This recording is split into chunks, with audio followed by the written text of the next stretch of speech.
everyone, and welcome to this week's review of the New Zealand Stock Exchange. So we're talking the Financial Freedom podcast. So I will just go ahead and share my screen and we can have a look at the NZSX50. So here we have it here. So I've just gone into Yahoo Finance. It's a free tool that you can use, and I have just type in for the ticker code SNP, and I just go in the letter N, and it will bring up the NZSX50, which is the gross index.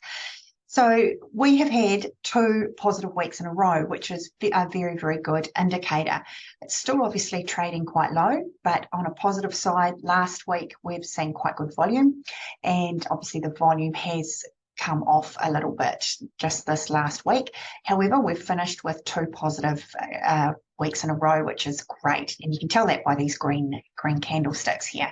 So let's just put a moving average over it. So I'm going to use the 30, and I always use the exponential moving average. So we'll pop that on. So it is trading still below that 30-day moving average. I will also put on a 15-day, just a faster one. And again, I'll change that to exponential.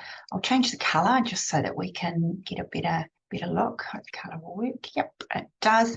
So we are still trading below both of these moving averages.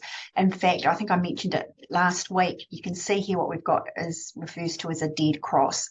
So that is where the market could potentially still be trending down. For me, when I look to trade, I certainly want to make sure that the overall market is actually trading above both of these moving averages. Now, you can use whatever moving averages you like. The big thing is to be consistent and use the same methodology whenever you're doing any of your reviews or market scans or anything like that. Actually, just bearing in mind too that what I'm giving you today is just education. It's certainly not personalised advice. So it's just how I tend to trade the markets. So I'm just wanting to share what I know.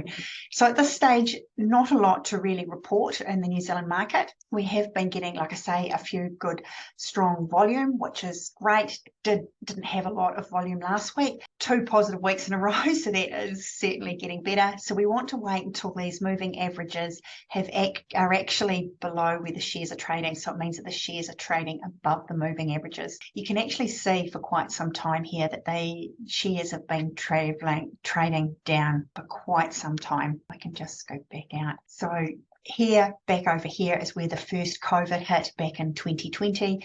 We had an exceptional run up, which was great. We meandered along and did nothing really.